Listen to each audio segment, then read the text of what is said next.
Mr. Miles, good to see you. Brilliant Miller, let me be the first to say happy March 1st. Happy March 1st. Can I tell you how glad I am it's not daylight savings just yet? We've got one more week. Yeah, every year I think, will this be the year that we do away with this? I don't ask that question anymore. So the springing forward and the falling back, I kind of look forward to it because it gives everyone something to complain about. Yes. All right, here's our icebreaker question this week, Dean. Again, here's a question when you meet someone new, you're in a social setting, you want to get beyond the small talk, you want to start to understand what kind of person is standing here with you. Is this someone that might be a lifelong friend, somebody I want to get to know better, learn from, maybe enter into some kind of partnership, just a friendship, anything like that. So here's a question. If you weren't here doing this, where would you be and what would you be doing? Great question. It's a really great question. If I weren't doing this, what I like about that question, I think sometimes when I've been asked some version of that, it makes me go to a different set of expectations, meaning that, we won't take too long here, but my typical answer to that is, I'd love to be a comedian. And so I think when you ask questions like that, you end up hearing maybe an option that doesn't otherwise come out in conversations. You may or may not have heard that from me before. I'm not saying I'd be good at it or can make a living at it, but if I wasn't doing what I'm doing now, man, I would love to be doing that. Yes, and your response, by the way, is reminding me that there are two flavors of this question, because there's the one that is about a career path. Like if you weren't doing the work you're doing, what might you be doing instead? Right. And then all the branches that leads to how did you take the path you're on and why didn't you take the other path and so forth. So there's that. And that can be a very rich vein of conversation to get to know someone. Right. Because pretty much everyone, and a version of that is, what did you want to be when you were little? Right. And are you doing that? Or if not, why not? So there's that whole aspect of this icebreaker question.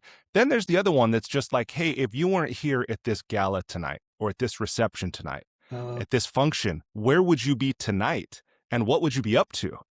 And part of what I love about that question is what I call the little slice of life, right? That if you could take this, kind of like the app, remember Be Real? Yes, that would yes, invite yes. you to take it's kind of a Be Real for someone that's like, oh, if I wasn't here, I would be at home taking care of my daughter who's sick. Oh, Right. and you get to know that. Or, what, actually be in, Santa Monica doing this thing or whatever. And so it's a way to me to just to get to know perhaps the real version or the truth of somebody's experience or their desire or their commitments in just almost a spontaneous way. I like how you define that as just a slice of life. And I think it's why my kids enjoyed that Be Real so much, is because they've experienced a lot of their early years of social media. It was just fake, and orchestrated and choreographed. And And curated. yet a curated, perfect word for this. And so just that slice of life, what are you doing right now? So my younger daughter would just she would have had just one eyelash on. Right? I mean, she wasn't finished yet with the makeup process, but she was loyal to it. She would take that picture of herself and then whatever she was looking at, but that was her being real. Yeah. I like that a lot. I miss that. I wish that was back. Yeah. It's a fun concept. All right. So, Dean, what's giving you life this week? Yeah, I've had another week where it wasn't and they live happily ever after kind of a thing, or at least it wasn't on the nose. It ended up being that way. But I think many of you know, I mean, I am deep in dissertation work right now. It's everything no one ever told me about. I mean, the romance side of let's acquire knowledge and then let's add to the body of the scientific rigor. That sounds amazing. But when you're trying to work within academia, I'll tell you this, Brian, it is not a well-oiled machine. Like not even a little bit. I think in the space of business, right, you iterate, You put it out there, you observe and adapt. Because if you're not moving, somebody else is going to move faster, and you're going to find your company filing for bankrupt, right? No longer relevant. Academia is, I think, the complete opposite of that. It's about this rigor. It's about stay in the box. It's about meeting this template. So I have now spent hours. I mean, probably I wouldn't, maybe coming up on 1,000 hours now over the last several years, trying to get my problem statement down to a sentence. You know how hard that is? I This is mean, the Steve trying Jobs to that get, simple can be harder than complex. oh gosh, I mean, one sentence to carry the weight of this entire study. And so I think I've got it, right? I've got it down to a sentence. And my chair agreed with me. After we've done some iterations, and he's like, thumbs up. Nice work, Dean Miles. I approve. But then this has to go to a methodologist. And a methodologist is looking for alignment and really looking into the future of what will this 300-page document look like when it's all said and done, and will it be aligned? Now, I've condensed everything down to one sentence as tight as I could, only to be told it's too broad. Well, what's the sentence? What?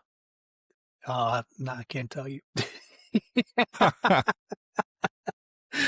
But man, I mean, I came undone when I got that feedback. I mean, there was just this friction. There was mental friction. There was ego friction. There was clarity friction of like, you got to be kidding me. And then, right, another 20 some hours, it clicks. And it's not necessarily because I pushed harder or was trying to sound more impressive. You're just trying to be even more exact. You and I, our friend Mark Ryder, talks about that writing is not writing. Writing is the process of rewriting. Now, I have rewritten this sentence. Now, this is just part of the problem frame by dissertation guidelines across most universities. It has to be a limit of one paragraph and less than 500 words. Well, right now, I had to get this down to a sentence that the problem being addressed is, and then just that. Through that process, I mean, what's shocking to me is I was still able to find more clarity. My chair liked it. He thought the refinement was going the right direction, and now it's back to this not to be named methodologist. But I think what's interesting is the reminder from me and where it gives me life is just the breakthrough usually is just on the other side of staying with it. Yeah. And I've seen startups, I've seen businesses. You and I just had a conversation off the air of, do I stay with something or do I let something go? Right? It's just that classic guy with the pick and the potential gold mine. And is he just one more swing away from hitting that gold vein and then his life being changed? How do you know when to stay and how do you know when to walk? I mean, Kenny Rogers, right? Gonna know when to hold them and know when to fold them, know when to walk away and know when to run. Yes. If it were up to me, I would have walked, but it was because of the process. I mean, you can't move forward without agreement between these two individuals, a chair and a methodologist. And the sickness, I guess, is that somehow that gave me life this week. Well, sometimes I think meeting adversity, right? And however you would say it, struggling through, sticking with it, persisting, that can bring about the best in us. Can, right? It can crush us or it can challenge us. And it sounds like you're between, all the work you've done and the commitment that you have and the process that you're invested in. That doesn't surprise me that this is something that's bringing you alive because, as you said, I mean, what are the options? To abandon it? You can't Yeah. always Well, do and that. 60% do. I mean, this is across all institutions, international included, about a 60% dropout or incomplete of their dissertation process. So they've done all the student side, all the curriculum side. They've gone into the task of writing. They have a chair, they have a committee. And the number of people that have an ABD acronym, like I don't know if I could do that. My ego wouldn't let me do that. But it stands for all but dissertation. Right? So Brilliant Miller ABD just means you've done everything, but you stopped, right? You rang the bell. 60% fail rate, quit rate.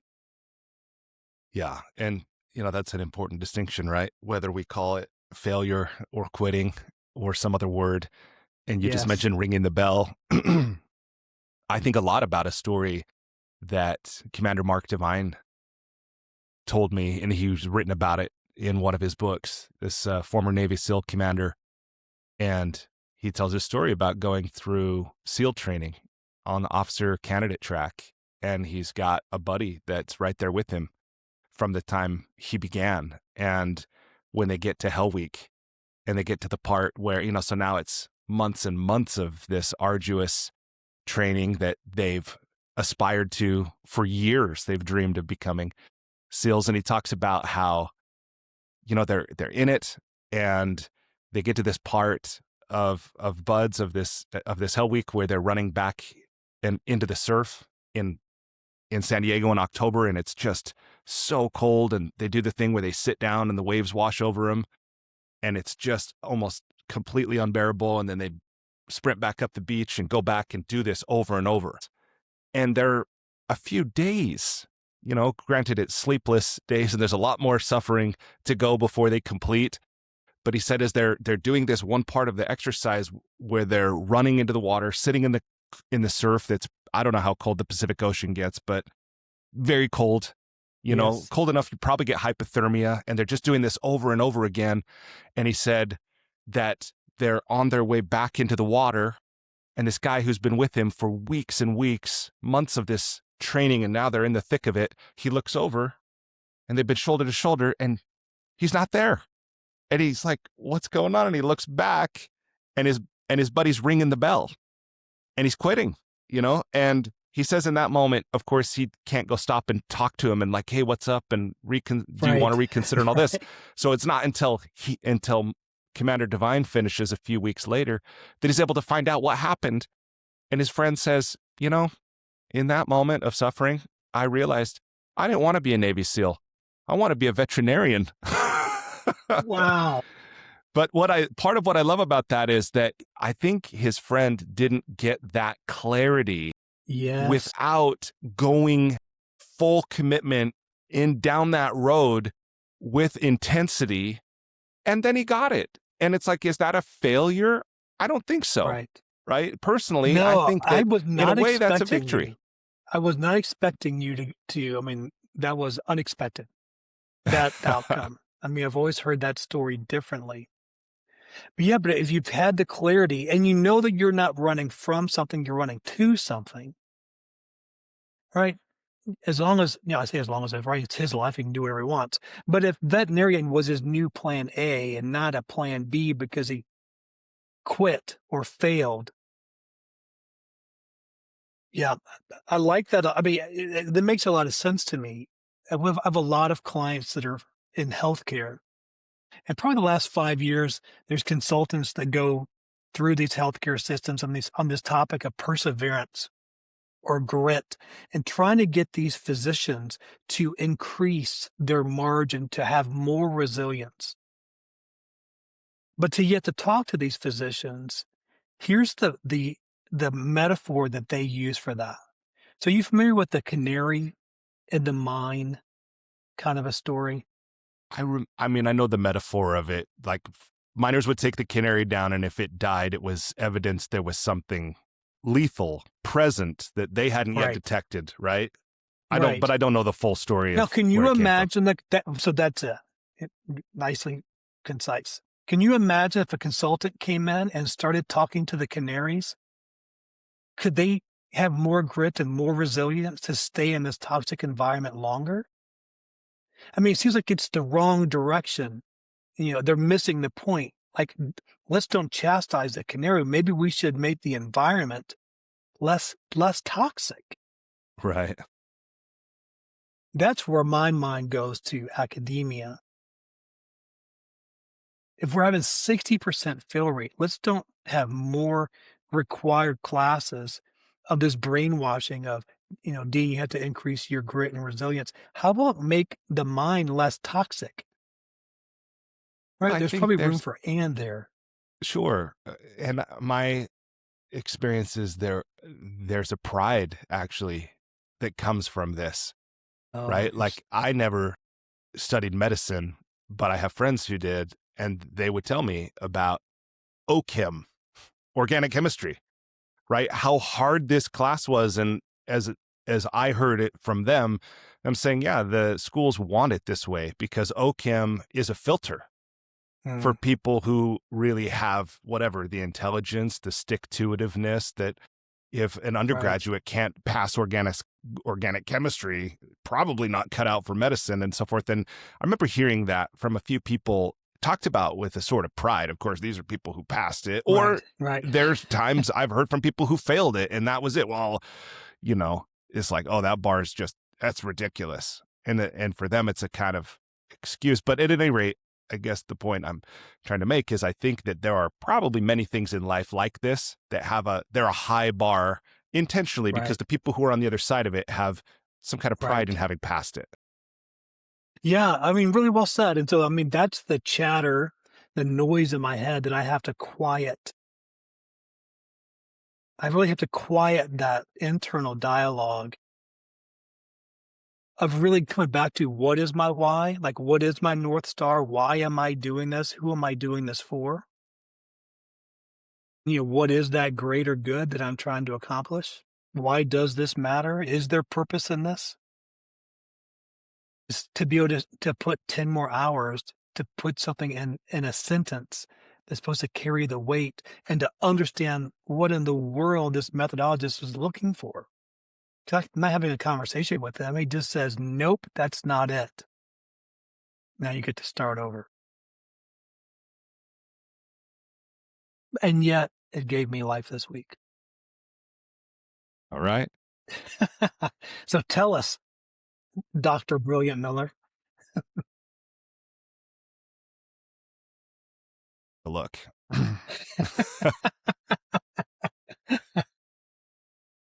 Okay, so there are two things that gave me life this week. One is that in this space where I'm working, it's a pretty basic space. I'm working from a folding table, a gaming chair I bought from Costco. It's functional. It's not necessarily comfortable or beautiful, but it works. But as I've connected different peripherals to my MacBook here, I found that those 3 USB-C ports were not enough for all the things that I want to plug into my MacBook. And I would discover that when I want to use a different peripheral, like the camera, that I would disconnect my external keyboard, which I really like this keyboard I've been using. And it just, I live with that for months of, oh, okay, here's the mouse, here's the, if I want to connect, and charge my iPad, that it was this constant game of like Trade-offs, right? trade-off, musical chairs with my ports. And I'm like, why am I doing this to myself? And finally got online and bought a, a port, like an adapter, a hub. And I went a step further and I bought a wireless mouse and a wireless keyboard to not even need to plug those in.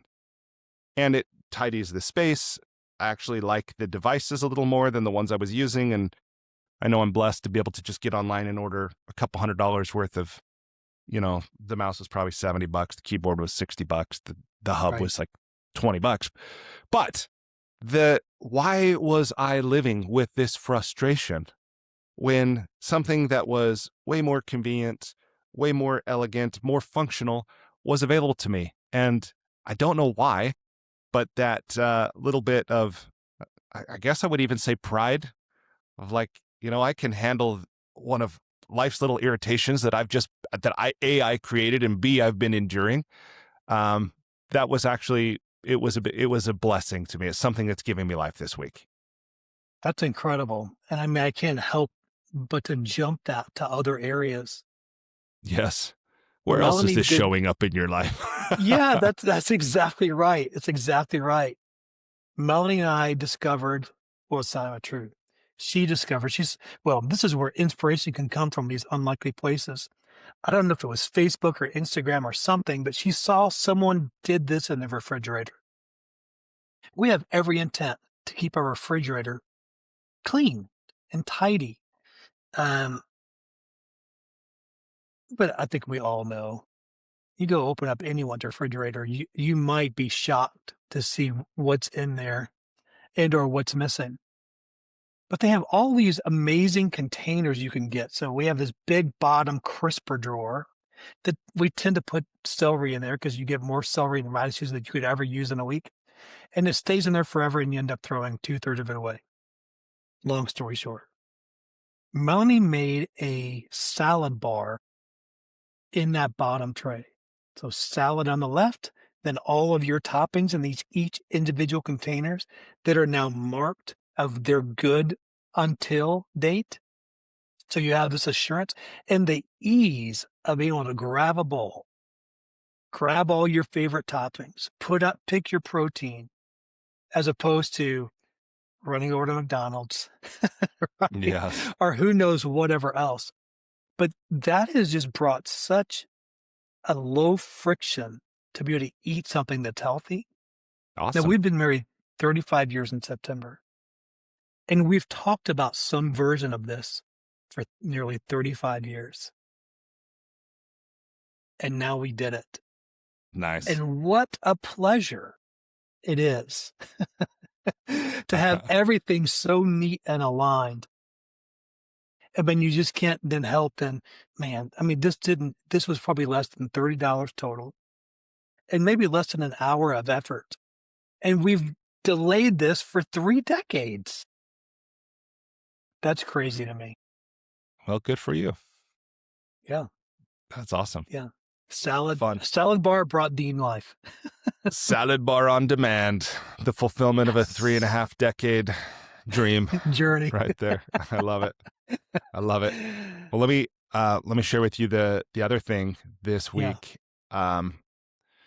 Excuse me, pardon me. So every now and then, when let me back up.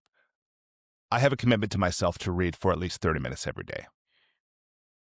And that means I usually finish at least a couple books a month. And when I finish a book, I will just kind of check in with myself about what do I feel like reading next, right? And to some large degree, what I read next is almost entirely dependent on when I happen to finish the last book, right? Because if I catch myself in a certain mood, I might read fiction, which is not common for me. I might read science fiction, or I might read a book that somebody told me about yesterday. Or I might read something that's been on my list for years that I just haven't got around to. And it's almost like what stimulus happened to enter my Mm, consciousness mm, when I finished reading a book that prompts me to pick up the next book, right? I won't say it's random, but it can seem closer to random probably than intentional. So with that as background, the book that I started reading recently and finished reading recently is this book, The Courage to be Disliked. Do you know this book?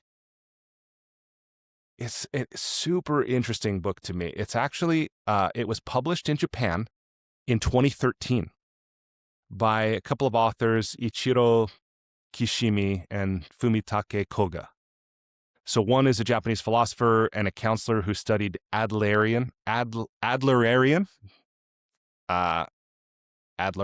This book, again, The Courage to be Disliked, is based on the thinking of Alfred Adler, a contemporary of Freud. His basic beliefs or teachings were your behavior has a purpose, you're driven by goals, often unconscious, Feelings of inferiority shape how you strive, and social connection and contribution matter a lot. Okay, so that's a super high-level view of Adler's basic teaching. But what's interesting is that these two Japanese authors wrote this book about Adler's thinking, right, in Mm. 2013. And the book became a huge bestseller in Japan, sold millions of copies, was translated into English in 2017.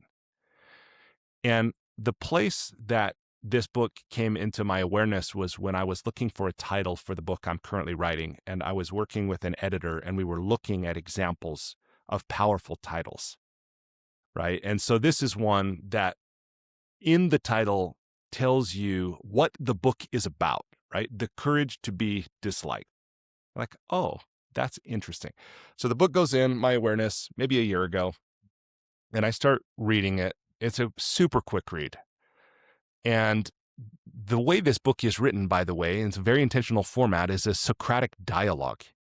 So it's between this philosopher and a young man going back and forth, basically like unpacking Adler's ideas. And if you know the Japanese culture, it's interesting to me to hear some of that come through. It's almost the master talking to the student, the pupil, in this dialogue. And there's a lot in it, even though it's fairly simple, that I think is powerful. But the thing that I want to focus on in this conversation and what's giving me life is this super interesting and challenging. I think it's a very confronting idea, actually. And it does have this jargony nuance to it, right? But it's this thing about teleology versus etiology. And I'll share about that, but I want to share so here's a little summary of the book. The book's central argument is that people are not determined by their past experiences or traumas, but instead, drawing on Adlerian psychology, it proposes that we choose our lifestyles and emotions to serve present purposes. That happiness, the authors argue, comes from having the courage to be free from others' expectations and judgments, hence the title. So it's this idea of etiology and teleology. Is etiology fancy word for the conventional way that we tend to think about behavior, that cause and effect, right? That I'm Right. anxious in relationships because I was neglected as a child, or I can't speak up Right. at work because I was bullied, that the past somehow created the present. And that's where most traditional therapy operates, right? Sure But does. Adler flips this in a very powerful and, again, somewhat confronting way, that teleology says that your behaviors serve a present purpose. So you're not anxious because of your childhood. You're using anxiety because it serves you right now. Maybe it protects you from the vulnerability of real intimacy, or maybe not speaking up keeps you safe from being judged, right? So an example in the book is, somebody who can't leave his house because he has anxiety, where etiology, the traditional way of thinking about this, says the past event caused the anxiety and now they're stuck, whereas teleology says that person is creating the anxiety because staying home serves a goal, maybe avoiding failure or rejection, that the anxiety is a tool, not a cage. Right. But here's the thing. This is part of why this is confronting, is if I go, well, what is it about my behavior? The thing I don't want, I don't like, that I can't help. It's just the way I am. You're saying I'm creating that somehow, right? That's like right there with victim blaming. Yes. Like, I think it's easy to think that, but it goes, why it's actually, I believe, as I'm starting to understand this, and I'm certainly not a scholar on this topic, but why it's powerful is understanding that if you created it, you can transform it. You can create something new, that you're not broken by, defined by, or limited by your past. And that if your behavior is serving a purpose, that you can choose differently now, that you don't need years of excavating and examining childhood wounds to change, that you just need the courage to give up the payoff that your current behavior is giving you, right? And this idea of saying we're never not motivated. It's never a lack of motivation. The question is, what is the motivation? And the thing that can open this up for us is, what would I have to face if I stopped this behavior? And that the answer to that usually reveals the real reason we're holding on to it. And that's where freedom lives. So it's not comfortable and it's not obvious. And hell, the Eastern part of me thinks it might not even be true, right? But I also believe it Yeah. can be useful to consider Yeah. that and not to be past oriented as an explanation of why I am the way I am, but to be forward oriented and to look with curiosity and compassion. Why am I doing or maybe not doing? Right? And I know this is abstract, but say you have a book you're writing and you just don't publish it, Mm. right? Or a project that, a business that you're building, a product that you're launching or something, and you're just not getting it done, right? Or you have a salad bar that you've been meaning to do for 3.5 decades, but you're just not getting around to it, right? Let's And we just can say look at yes. the past and have all this explanation, but what's interesting to me is to look ahead and say, what purpose is that serving? What would I actually have to confront or deal with? Or who would I have to be if I did do what was necessary to bring that about? So that whole flip from etiology as this explanatory thing from the past is defining who I am now, to the teleology of there's a future, there's a goal that I'm oriented toward that is in fact determining what I am and am not doing right now and how I'm being. I think Yeah, that's you incredibly compelling. it is, yeah, there's no doubt about it. And if not compelling, at least to be curious about. If Yes. you're stuck, right, and if you're looking for a different outcome, I think there's a funny expression of this. Saturday Night Live, I don't know, 15, 20 years ago with Bob Newhart. Mhm. Oh, If yes. I love the this. just stop it. Yes, it's Um, so good. if you Google those words, client comes in and before it starts, he's like, listen, these usually take less than 5 minutes. I charge $1 an hour. I don't make change, or I mean, A dollar a $1 a minute, minute. dollar a minute. Yeah. $5 would be fine. And so so let's get started. So what's the problem? I'm afraid I'm going to be buried in a box. Well, stop it. And so, it's worth watching that. It also makes me think about, there's a book that came out in the '70s called The Power of, no, different book. It's called R Plus Performance Management. And it really goes into the psychology within a manufacturing facility of an antecedent, a behavior, and a consequence. So the antecedent, so they give some examples. So if you're an alcoholic, if you have alcohol in the home, or if you go to a bar, the presence of the alcohol kind of starts that initial decision making around, now you have the behavior, and then we have these consequences. So for an alcoholic, remove the alcohol from the home, no longer go to the bar, you've changed the antecedent, the behavior tends to shift. What I'm hearing you say is, instead of just taking the antecedent that comes from this victim or what's happened in my past, is I can choose the antecedent, my starting place. And I think for me, sometimes I get lost there too, but I can focus on the consequence. What's the outcome that I want? And then what do I need to change back as I reverse engineer that? How do I then change my behavior? And so do I let my emotions change or um, impact my behavior, or do I let my behavior impact my emotions? If I can stay focused on what's the consequence that I want, if I can make that consequence immediate and certain, it's better for me. So in that book, Mhm. they use this acronym PICNIC. So consequences, think about 3 columns. They can be positive or negative, immediate or future, certain or uncertain. And the most powerful consequences tend to be immediate and certain. And they can be positive or negative. So they would give an example of someone who smokes after a meal, cigarette. The menthol and the nicotine, for them, it's a positive consequence. It's immediate and it's certain. Cancer, negative for sure, but future and uncertain, which is why a rational human being, even today, right? I mean, it's wild to me to see people vaping Yeah. when all of the research, all of the data, like this is not a good decision, but the immediate and certain outweigh the future and uncertain. which is why the temptation to eat the donut, which is immediate and certain, versus eating the broccoli, is this probably really going to help me long term? It's so far out in the future, I just don't even consider it immediate and certain. So using those things, trying to set up consequences for me, both positive and negative, that are more immediate and certain, help me choose the behavior and then that initial antecedent to get me started. Mm. I'm gonna look for this book, The Courage to Be Disliked.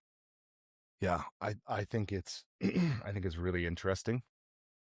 And for me, my experience was just reading a few pages a day. Gave me some new perspective on my own behavior, and it's been fun that the book I naturally and easily picked up after it is a book I've been meaning to read a long time, and I've probably heard about from a dozen people. Awareness, right? And this Anthony DeMello, and this idea that if we're never not motivated, or our behavior is showing up as a function of a goal we're oriented toward, whether we meant to be or not, whether we're aware of it or not, then expanding our awareness to have an understanding, right? Again, to look with curiosity, compassion, acceptance, just to be with what is without willpower, without condemnation, without any kind of effort to try to change it, but first just to understand it, right? And I think about Pema Chodron's saying that nothing ever goes away until it teaches us what we need to learn. And this idea, these patterns, especially self-defeating behaviors when we're stuck, this kind of thing, like it's often not flogging ourselves, trying harder, having some new productivity hack that's going to get us through, but simply understanding. So now I'm loving, by the way, and maybe I'll have more of a share on awareness, but that's also been a great, a great read. Well, I think you just did what we normally do at this time of the podcast is just, what's the take home? And I think it's awareness. Yeah, I agree. I agree. To be able to observe ourselves with some level of detachment, right? As we go throughout our day. And this is both, the things that we like and the things that we don't like, to be able to observe that as best we can with some level of distance, and to just notice. And also to notice the critic, that voice that's either chastising ourselves, criticizing ourselves, or hopefully, that's also acknowledging and celebrating when we do something that is congruent with the person we're committed to being or who we want to be, and so forth. So the invitation for everyone who's watching, who's listening, is again, as you go through this week, today, as you finish the rest of this day, forget even this week, just to be aware as best you can, and to be your own best friend in that regard. Unconditional positive regard. I think that's a Carl Rogers statement. I love that sentiment. To be able to observe yourself and to be able to do it with a level of detachment, but also in a spirit of unconditional positive regard.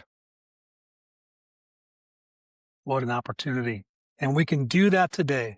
So thank you for listening to these good life conversations and specifically what gave you life this week. We'll see you next Monday. So make sure you hit that subscribe button, ring that bell so you get notified when we publish. So thank you. Brilliant. Great conversation today. Thank you, Dean. Enjoyed being with you.